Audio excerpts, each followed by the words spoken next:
Hi, this is Juliet Yang Orfiano. Welcome to my video. If this is your first time on my channel, please like, share, and subscribe so I can notify you if I have a new video. This is the continuation of part 3 about receivables. I discussed in part 3 about accounting for accounts receivable. Just click above or the link below this video to watch part 3. In this video, I am going to discuss about accounting for notes receivable. Accounting for notes receivable. Note receivable is a formal claim against another that is evidenced by a written promise, called promissory note, or a written order to pay at a later time, called time draft. A promissory note is an unconditional written agreement to pay a certain sum of money on a specific or determinable date to order of the payee or to bearer. Trade notes generally arise from sale involving relatively high peso amounts, where the buyer wants to extend payment period beyond the usual credit period. Likewise, sellers sometimes request notes from customers whose open accounts have become past due. A note or draft that provides for the payment of interest for the period between the issuance date and the due date is called an interest-bearing note. On the date of the receipt of the note, the present value of an interest-bearing note is equal to its face value. Subsequent to the date of the note or the draft, the present value of an interest-bearing note is equal to its face value plus accrued interest. To illustrate accounting for interest-bearing trade notes receivable, assume the following selected transactions completed by ABC Corporation during 2007. On August 5, received a 60-day 9% 12,000 pesos promissory note from X company for merchandise sold. October 4, collected from X company in settlement of its note dated August 5. October 10, received a 30-day 12% 16,000 pesos promissory note from Y company in settlement of an overdue account. November 6, received a 120-day 12% 24,000 pesos promissory note from Z company in settlement of an account. November 10, Y company dishonored its notes on maturity date. November 30, collected the amount due from Y company on account of its overdue note. An additional charge for interest at 12% on maturity value from maturity date is also collected. December 31st, year-end adjustments are made. The following are the entries for the foregoing transactions. August 5, debit notes receivable for 12,000 pesos, credit sales for 12,000 pesos. October 4, debit cash for 12,180 pesos, credit notes receivable for 12,000 pesos, credit interest revenue for 180 pesos. The computation of interest is equals to 12,000 pesos times 9% times 90 over 360. October 10, debit notes receivable for 16,000 pesos, credit accounts receivable for 16,000 pesos. November 6, debit notes receivable for 24,000 pesos, credit accounts receivable for 24,000 pesos. November 10, debit accounts receivable for 16,160 pesos, credit notes receivable for 16,000 pesos, credit interest revenue for 160 pesos. The computation of interest is equals to 16,000 pesos times 12% times 30 over 360. November 30, debit cash for 16,180 273 pesos and 12 centavos. Credit accounts receivable for 16,160 pesos. Credit interest revenue for 113 pesos and 12 centavos. The computation of interest is equals to 16,160 pesos times 12% times 21 over 360. December 31, debit interest receivable for 440 pesos, credit interest revenue for 440 pesos.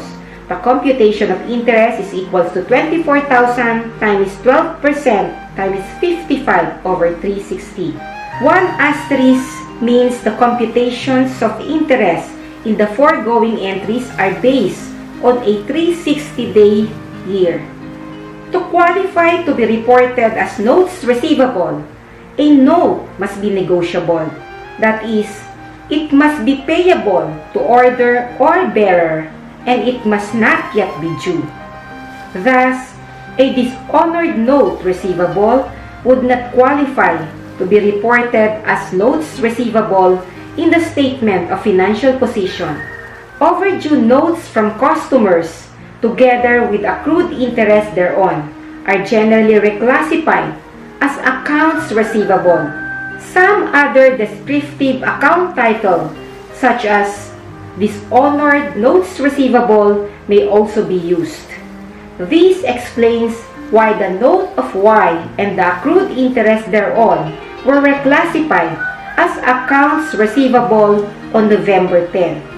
When a note makes no provision for interest, it is said to be non-interest bearing or zero interest bearing. However, a non-interest bearing note does not necessarily mean that there is no interest accruing on the receivable. The promissory note is simply written in a form where the face value already includes an imputed interest for the term of the note.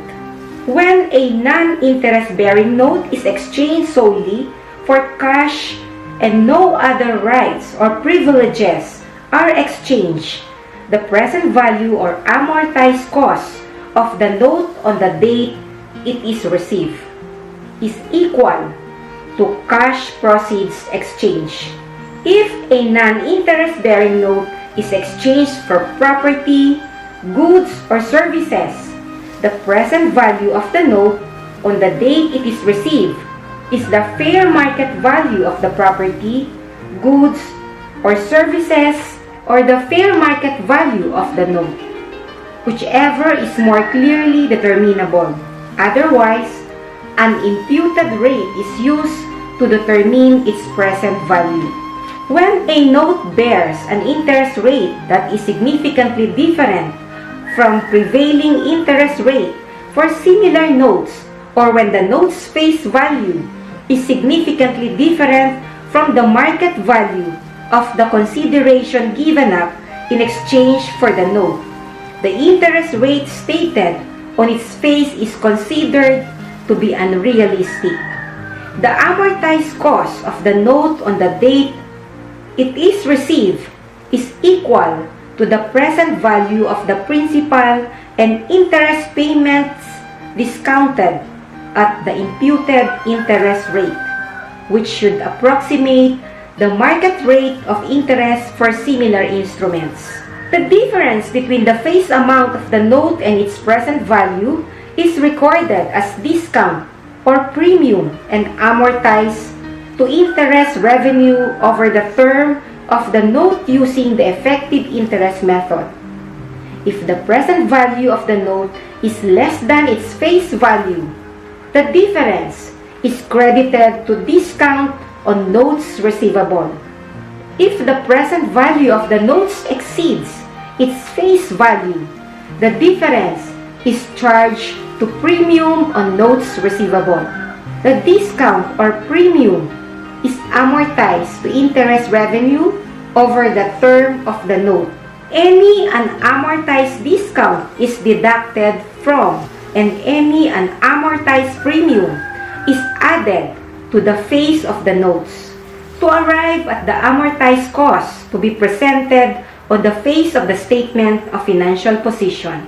To illustrate the difference in accounting for interest-bearing and non-interest-bearing non-trade notes receivable, consider the following independent cases. Case number 1. On January 1st, 2009, ABC Manufacturing sells an equipment costing 800,000 pesos and with accumulated depreciation of 450,000 pesos.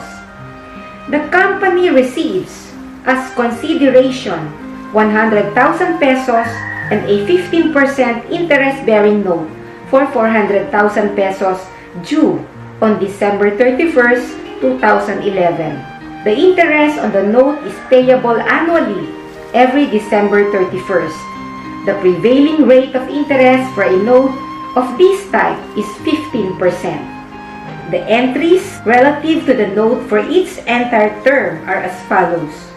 2009 January 1st, debit cash for 100,000 pesos, debit notes receivable for 400,000 pesos, debit accumulated depreciation equipment 450,000 pesos, credit equipment for 800,000 pesos, credit gain on sale of equipment 150,000 pesos. Sales price of equipment is 100,000 pesos plus 400,000 pesos is equals to 500,000 pesos. Carrying value of equipment 800,000 pesos less 450,000 pesos is 350,000 pesos. The gain on sale of equipment is 150,000 pesos. Since the note is interest-bearing and the interest rate approximates the prevailing market rate, the note is recorded at its face value, which is its market value. 2009 December 31st, debit cash for 60,000 pesos, credit interest revenue for 60,000 pesos, receipt of annual interest 15% times 400,000 pesos. 2010 December 31st, debit cash for 60,000 pesos, credit interest revenue for 60,000 pesos, receipt of annual interest. 2011 December 31st, debit cash for 460,000 pesos, credit notes receivable for 400,000 pesos, credit interest revenue for 60,000 pesos, collection of notes and interest due. On the statement of financial position on December 31st, 2009, the notes receivable of 400,000 pesos would be shown as part of non-current financial assets because it is scheduled for collection 2 years from the end of the reporting period. On December 31st, 2010, the same note will be classified as part of current assets because it is expressed to be collected within 12 months from that date. Case number 2. On January 1st, 2009, ABC Manufacturing sells an equipment costing 800,000 pesos with accumulated depreciation of 450,000 pesos. The company receives as consideration 100,000 pesos and a non-interest-bearing note for 400,000 pesos due on December 31st, 2011. The prevailing interest for a note of this type is 15%. 2009 January 1st, debit cash for 100,000 pesos, debit notes receivable for 400,000 pesos, debit accumulated depreciation equipment for 450,000 pesos, credit equipment for 800,000 pesos, credit discount on notes receivable 137,000 pesos, credit gain on sale of equipment 13,000 pesos. The face value of note is 400,000 pesos. Present value of note is 0.6575 times 400,000 pesos is equals to 263,000 pesos. Total of 137,000 pesos. Cash received 100,000 pesos. Add present value of note 263,000 pesos.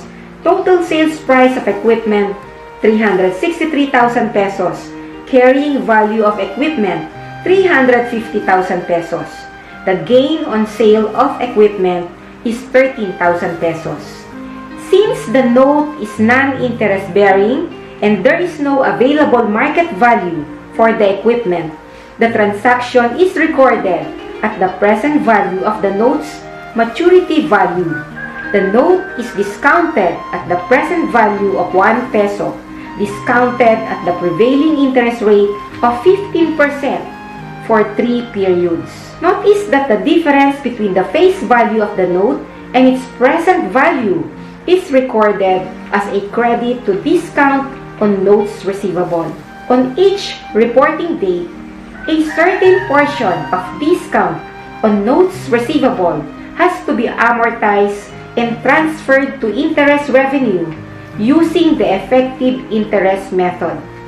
2009, December 31st, debit discount on notes receivable for 39,450 pesos, credit interest revenue for 39,450 pesos, amortization of discount 15% times 263,000 pesos. 2010, December 31st, debit discount on notes receivable, 45,368 pesos, credit interest revenue, 45,368 pesos, amortization of discount, 15% multiplied by 263,000 pesos plus 39,450. 2011, December 31st, debit cash for 400,000 pesos, debit discount on notes receivable, 52,182 pesos, credit notes receivable, 400,000 pesos, credit interest revenue, 52,182 pesos, collection of note and final amortization of discount, 137,000 pesos, less 39,450, less 45,368. On December 31, 2009, the balances are as follows. Notes receivable, 400,000 pesos. Discount on notes receivable, 137,000 pesos less 39,450 pesos is equals to 97,550 pesos. The carrying value of the note is 302,450 pesos. The note will be shown as a non-current financial asset on December 31st, 2009. Statement of financial position at its amortized cost of 302,450 pesos. On December 31st, 2010, the balances are as follows. Notes receivable, 400,000 pesos. Discount on notes receivable, 97,550 pesos less 45,368 pesos is equals to 52,182 pesos. The carrying value of the note is 347,818 pesos. The note will be shown as a current asset on December 31st, 2010 statement of financial position at its amortized cost of 347,818 pesos because it will be due within 12 months from the end of the reporting period. On December 31st, 2011, which is the maturity date of the note, the remaining balance of discount on notes receivable shall be transferred to interest revenue, simultaneous to the entry for the collection. Case number 3. On January 1st, 2009, ABC Manufacturing sells an equipment costing 800,000 pesos and with accumulated depreciation of 450,000 pesos.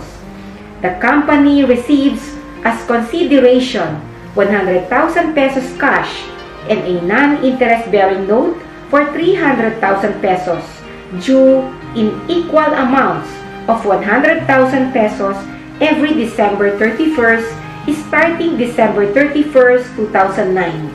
The prevailing interest for a note of this type is 15%. 2009 January 1st, debit cash for 100,000 pesos, debit notes receivable for 300,000 pesos, debit accumulated depreciation equipment for 450,000 pesos, debit loss on sale of equipment 21,680 pesos, credit equipment for 800,000 pesos, credit discount on notes receivable 71,680 pesos. Because the note received is collectible in installment of 100,000 pesos for 3 years, the present value of the note will be computed using present value of ordinary annuity. The present value factor of an ordinary annuity of 1 discounted at 15% for 3 periods is 2.2832. Face value of note is 300,000 pesos. Present value of note is 100,000 pesos times 2.2832 is 228,320. The discount on notes receivable is 71,680. Cash received 100,000 pesos, add present value of note 228,320 pesos, total sales price of equipment 328,320. The carrying value of equipment is 350,000 pesos. Loss on sale of equipment 21,680 pesos. The following amortization table will be used to determine the amount of interest revenue that will be recognized at the end of 2009, 2010, and 2011. Amortization table.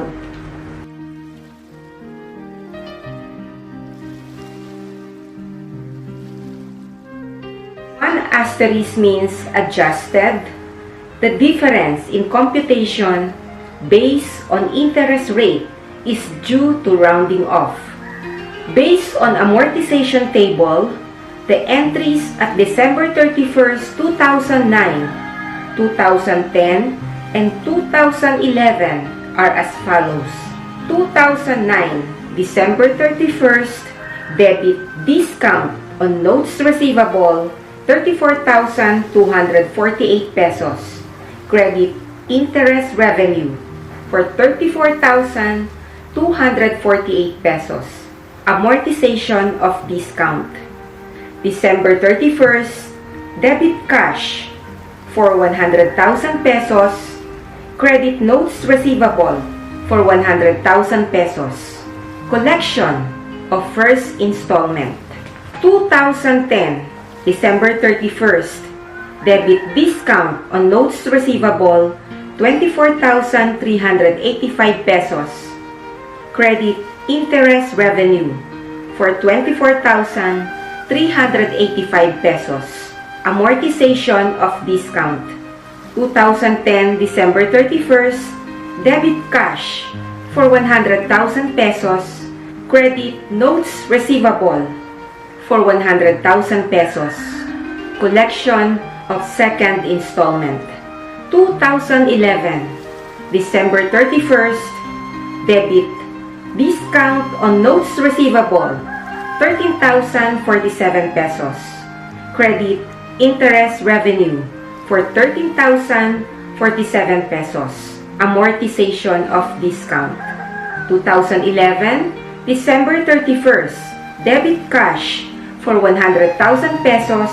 Credit notes receivable for 100,000 pesos. Collection of third and final installment. The balance of notes receivable and the related discount on notes receivable on December 31st, 2009 is analyzed as follows. Notes receivable total 200,000 pesos, current 100,000 pesos, non-current 100,000 pesos. Discount on notes receivable total 37,432 pesos, current 24,320 13,385 pesos. Non-current, 13,047 pesos. The carrying amount for total is 162,658 pesos. Current, 76,615 pesos. And non-current, 86,953 pesos. Of the carrying amount of the notes receivable on December 31st, 2009, Statement of Financial Position, 75,615 pesos is presented as current assets and 86,953 pesos is presented as non-current assets.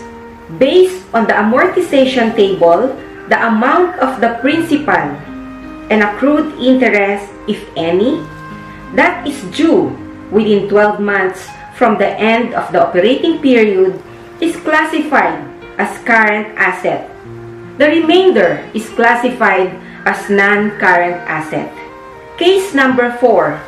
On January 1st, 2009, ABC Manufacturing sold a tract of land that originally cost 400,000 pesos. ABC received 600,000 pesos note as payment for this transaction. The note is payable in 3 annual installments of 200,000 pesos beginning December 31st, 2009 plus interest at the rate of 4% based on the outstanding balance. At January 1st, 2009, the prevailing rate of interest for similar obligation is 10%. Note from the stated transaction that there is no cash price or determinable fair value for the land at the date of sale. If a cash price is determinable at the date of the transaction, the cash price or the fair value of the land is the present value of the note, and an imputed interest rate will have to be computed. Note also that the interest rate on the face of the note is significantly different from the prevailing rate of interest for similar instruments. When a promissory note bears an unrealistic interest rate, the present value of the note is determined by discounting all future collections, principal and interest, using the prevailing interest rate for similar notes at the date the note is received. The computation of the present value of the note on January 1st, 2009 is as follows. Present value of note, 200,000 pesos plus 600,000 pesos times 4% times 0.90909 is equals to 203,636 pesos. 200,000 pesos plus 400,000 pesos times 4% times 0.82645 is equals to 178,513 pesos. 200,000 pesos plus 200,000 pesos times 4% times 0.75132 is equals to 156,275 pesos. The total is 538,424 pesos. 2009 January 1st, debit notes receivable for 600,000 pesos. Credit discount on notes receivable, 61,576 pesos. Credit land for 400,000 pesos. Credit gain on sale of land for 138,424 pesos. 2009 December 31st, debit cash for 224,000 pesos. Debit discount on notes receivable, 29,842 pesos.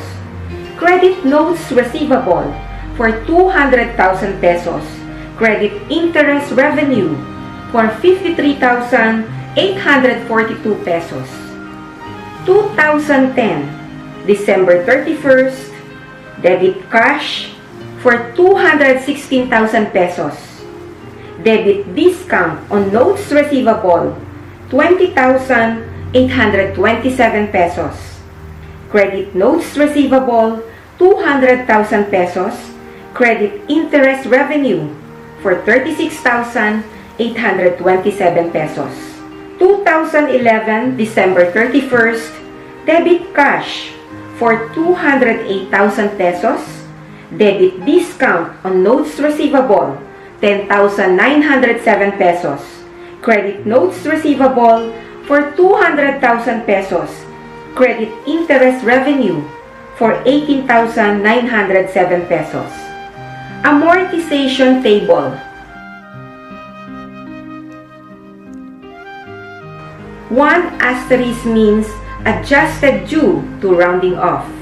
The balance of notes receivable and the related discount on notes receivable on December 31st, 2009 is analyzed as follows. Notes receivable total 400,000 pesos, current 200,000 pesos, non-current 200,000 pesos. Discount on notes receivable total 31,734 pesos, current 20,827 pesos, non-current 10,907 pesos.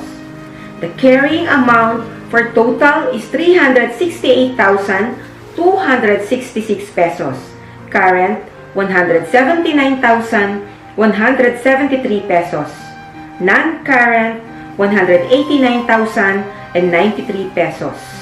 Case number 5. On January 1st, 2009, ABC Manufacturing sold a tract of land that originally cost 400,000 pesos. ABC received a 600,000 pesos note as payment for this transaction. The note is payable in 3 annual installments of 200,000 pesos beginning December 31st, 2009 plus interest at the rate of 14% based on the outstanding balance. At January 1st, 2009, the prevailing rate of interest for a similar obligation is 10%. The above case is similar to case number 4, except that the rate is stated on the face exceeds the market rate of interest. In such a case, the computed amortized cost at the date of initial recognition would result to an amount higher than the face of the note, resulting to premium on notes receivable. The computation of the present value of the note on January 1st, 2009 is as follows. Present value of note, 200,000 pesos plus 600,000 pesos times 14% times 0.90909 is equals to 258,182 pesos. 200,000 plus 400,000 times 14% times 0.82645 is equals to 211,571 pesos. 200,000 plus 200,000 times 14% times 0.75132 is equals to 171,301 pesos. Total of 641,054 pesos. The selling price is 641,054 pesos. Carrying value of the land is 400,000 pesos. Gain on sale of land is 241,054 pesos. Amortization table.